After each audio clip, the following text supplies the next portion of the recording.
alors Choma le président de la République c'est vrai que Ibrahima mi ngi wax ne le président de la République du moom moo sant les nervis bu fekkee mën nañ tuddee noonu pour ñu attaquer les habitants de Xaar Yàlla mais si le 31 décembre le président de la République wax ne bugguma gis morso bu xonq askan bu génn takk morso bu xonq ñu brutaliser leen violenter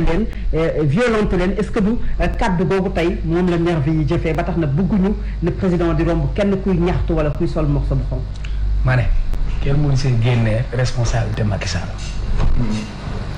ñii ñu góor ñëpp Macky Sall moo leen dóor. nu mu leen dóoree. dafa am ñaari Macky Sall président Sénégal ak président APR. fee muy dem waaw mais waxu kenn quand même nga dóor kenn aussi. waaw loolu xalaatam la. parce que moom moo toog 31 décembre ne bugguma gis morso bu xonq. et morso bu xonq c'était une manière intelligente de Abdoulaye Wade à un moment donné il dit bu ngeen amee lu leen naqari def leen comme asiatique yi mën nga continuer sa liggéey. nga takk morso bu xonq c'est un message que tu délivres. après ça moom def na ba morso xonq yi sonal ko du dëgg mais mënoo nekk ci réew nit ñi sañ-sañ bi ñu am. muy seen liberté d'expression elle est consacrée dans ce pays ça veut dire que Farabou dans ce pays personne n'est en sécurité c'est-à-dire Cheikh Omar wax na lu la neexul tu peux prendre un gros bras le faire bastonner mu dem hôpital wala ñu rey ko loolu moo am fii une milice nañ ko wax parce que président buy déplacé wu dafa am sécurité man kenn nettali wu ma ko man gis naa Macky Sall muy déplacé wu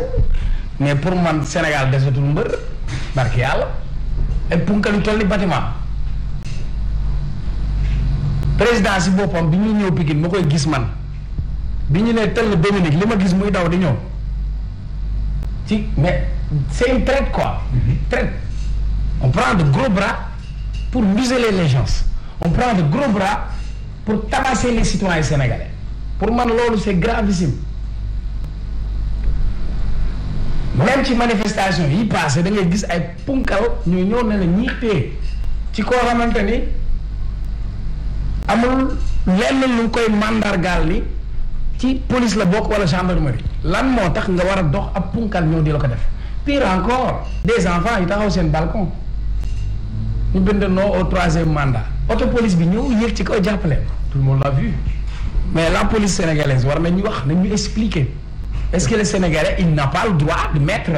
une banderole une pancarte pour dire que man mon opinion c'est non au 3e mandat ñu arrêté leen en le faisant ils ont violé systématiquement la constitution sénégalaise qui consacre à son droit à la manifestation la liberté d'expression et d'opinion mu ne doomu aadama mu nekk am nga sañ-sañu wax sa xalaat am nga sañ-sañu boo amee looy ñaawlu nga fasal ko. moo xam da nga koo bind moo xam da nga ko wax moo xam da nga ko wane. mais l'autre violence que les Sénégalais ont subi population bi violence bi ñu subi mooy dañu nangu seen suuf vous vous rappelez des événements du Mbour 4. c'est le président qui est là-bas en 2017 pour leur dire que bu ngeen tëddee nelaw leen na seen xel dal bi ñuy yeewu violence bi ñu leen indil màbbal ay kër bu baax. Les Sénégalais sont violentés. On a une violence économique. Maintenant, quand on va me dire que le président a fait une tournée économique, pour moi, c'est un maquillage politique. Il n'y a rien d'autre. Il a été dos au mur, il a besoin de jauger sa popularité, de se faire une santé politique. Ce qui fait que, Fimi Yakar, Bastion. Mais est-ce qu'il n'est pas aussi dans son rôle tamit si wax nga ko sànq c'est le président de la République. Il fait de la politique. na assumé mu ne moi je fais une tournée politique de mobilisation des responsables. Mais en même temps économique parce que.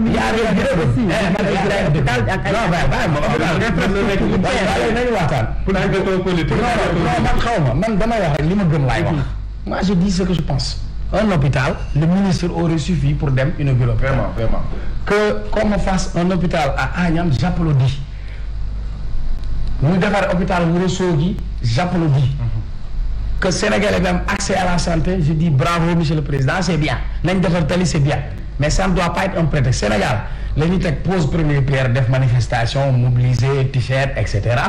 C'est un prétexte. C'est un prétexte pour faire de la politique, c'est ça. Li muy wax ni yëpp coono bi nga xëytee indi bi yëpp lan la am na une presse sax commande da ngay ñëw ñu ne la way Cheikh Omar Anne a vraiment la njum et puis ça m'a fait mal j'ai vu une certaine presse écrire une certaine presse écrire une tournée tout couleur c'est stigmatisant la Corée bii di gérer xaw ma seen presse bi war nañu xool yenn titres yi ñuy bind parce que pour man c'est une insulte parce que mënuñu ne ñoom dañu nekk une presse responsable di stigmatiser ñenn ñi le président Macky Sall c'est un tout-couleur il n'a pas choisi d'être tout-couleur parmi les tout-couleurs am na ñu ko faral am na ñu ko faraloo. c'est sûr. am na ñu ne ay Fouta Tampi mais la moo tax sax ñu permettre ñu ñuy bindal ci ay une de journaux ay une tournée tout couleur c'est comme si colonisateur bi ni ñu doon ni ñuy dàqee ñenn ñi comme si affaire xeet ak waaso la presse ne doit pas jouer à ce jeu gis nga beneen bi nañu waxante dëgg xale yu ndaw bind non troisième mandat police di leen jàpp fu ñu ko teg ay néew bi dóor ay jigéen du président dafa ne il va aller à la rencontre des Sénégalais wala il va à la rencontre de ses militants qu'on vise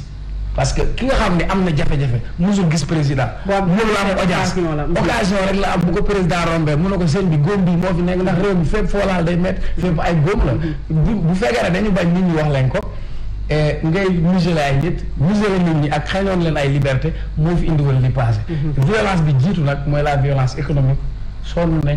Sénégal tampi alors Fouta tampi c'est clair loolu de c'est dommage parce que gis nga foo dem ci àdduna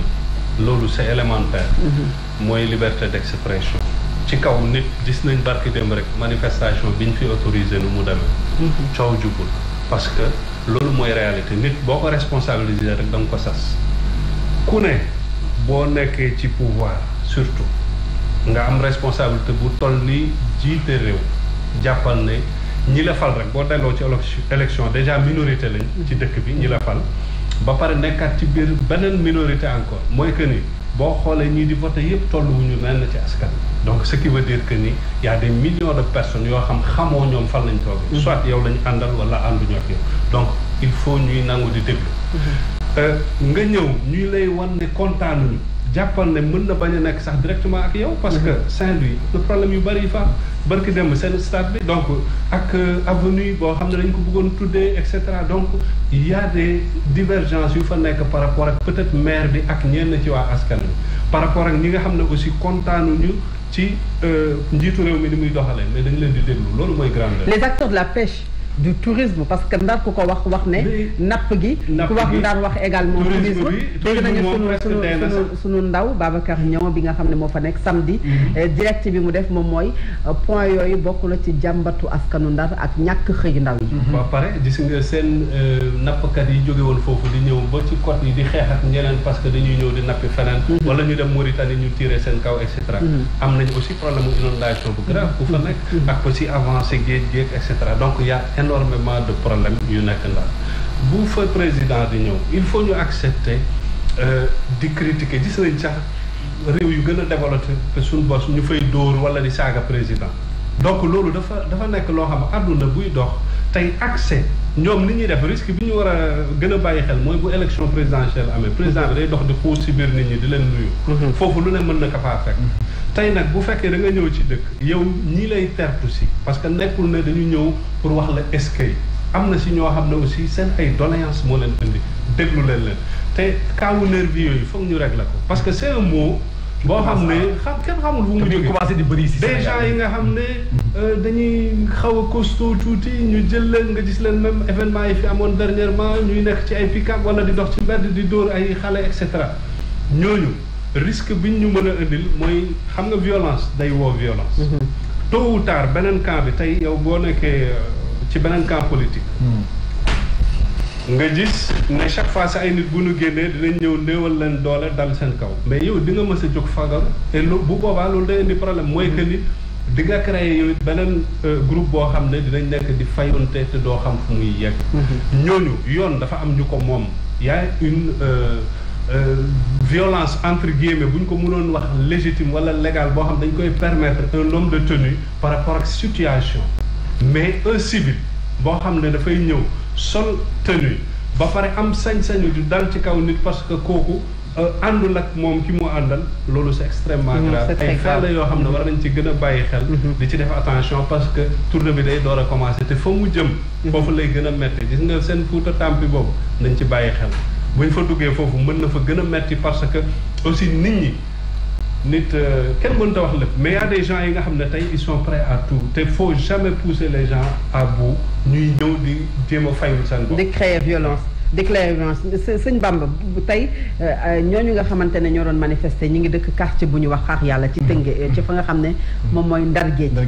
ñoom nag seeni ay suuf la ñu nangu ñu génn di ko manifester di ko wan ne ko ñun de bégguñu kontaanuñu ay nervi ci information yu jot attaqué leen ba violenté ci ñenn ci ñoom est-ce que ils n'ont pas le droit comme peut-être ni ko nit war a mën a defee manifester ku ñu nangu ay suufam est-ce que war nañoo yegg ba violenté leen comme li ñu gis tey. Fatou damaa jàpp ne le président Macky Sall a un problème de visée aussi mais aussi de compréhension wala de retenue parce que moom moo waxoon fii ba ki démboo Ndiaye ne si manifestation yi xewoon que dégg naa leen te déglu naa leen dégg naa leen dafa fàtte ne loolu ñu ngi continuer ba léegi dafa fàtte ne askan bi ba léegi ñu ngi si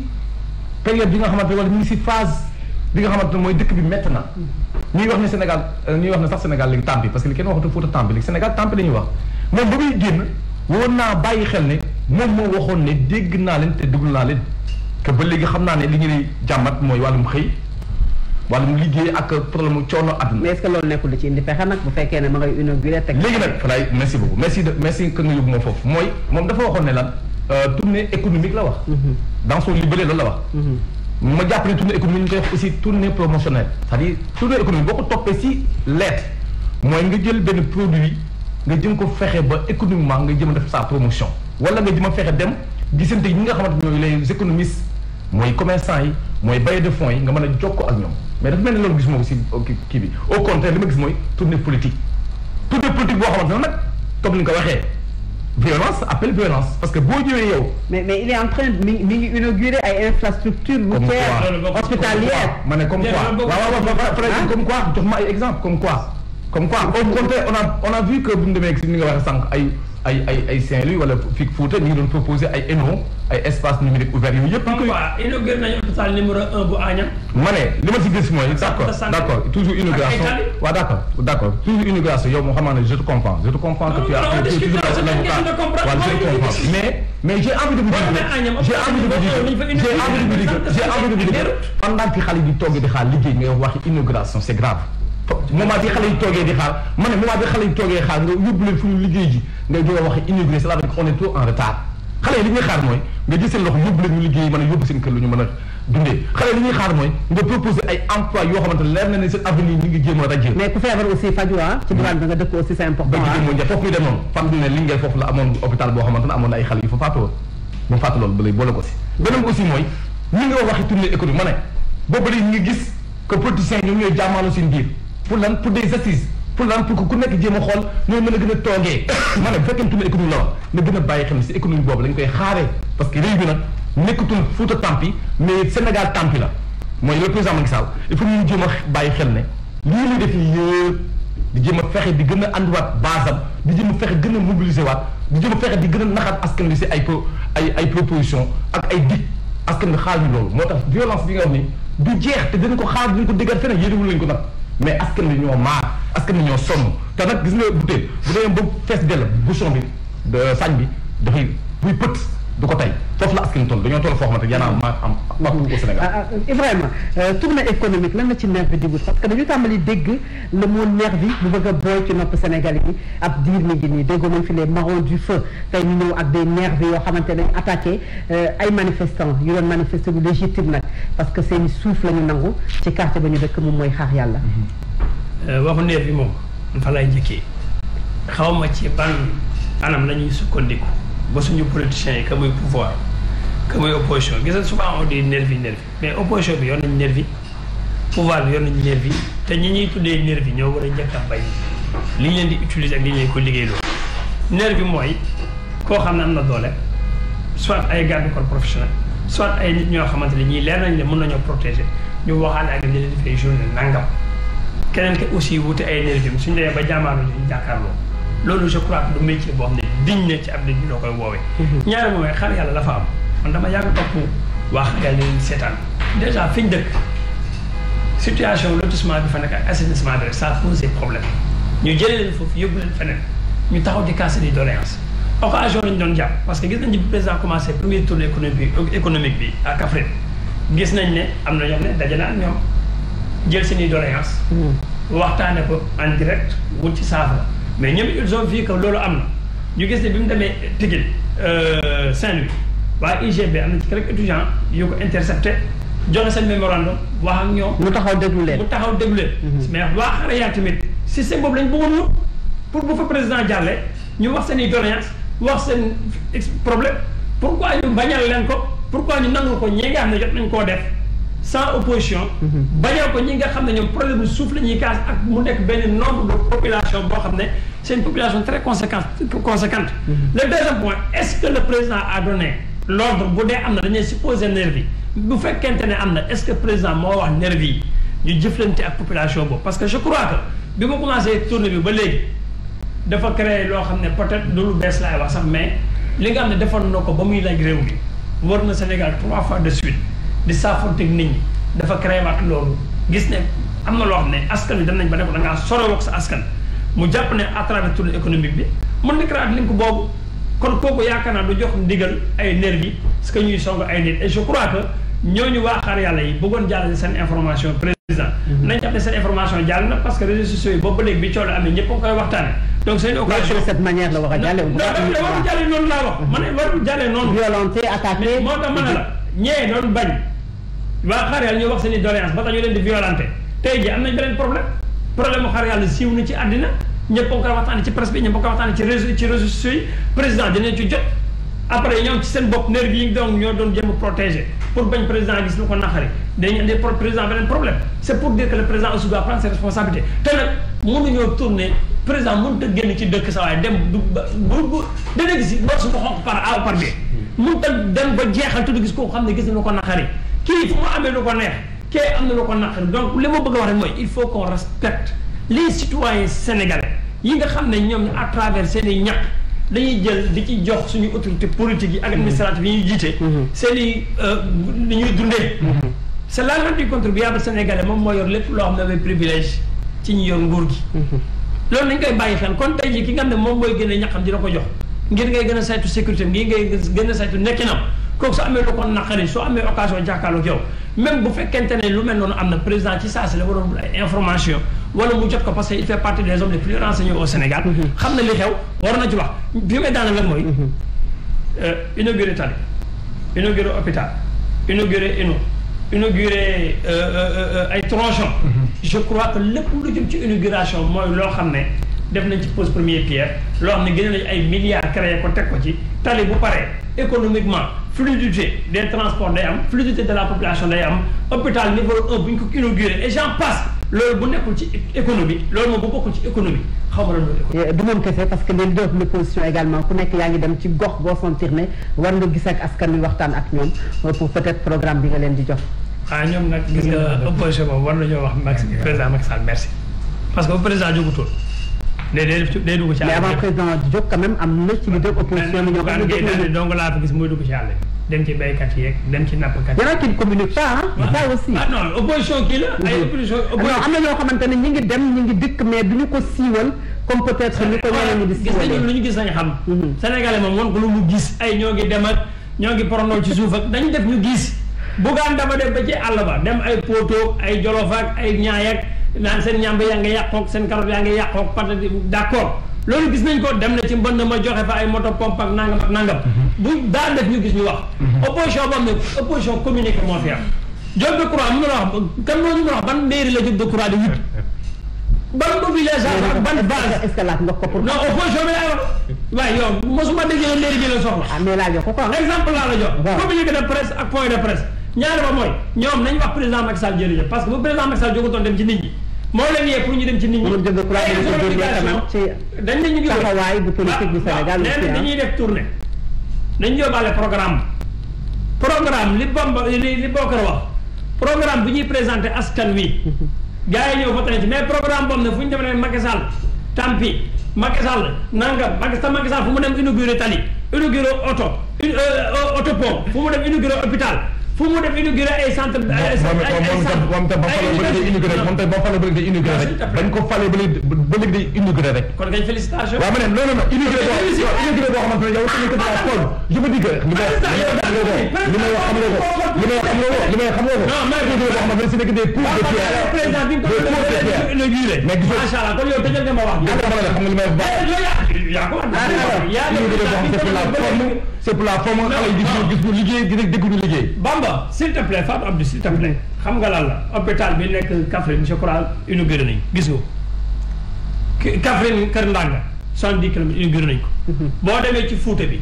Kaskas bi moom du fi kat defoo ko keroog àjjuma léegi dañuy dem ci Cheikh Omar kon loolu lépp teg na ci bët yaa dem ba ne président Macky Sall bi nga ko nayoo ba léegi mu ngi inauguré alors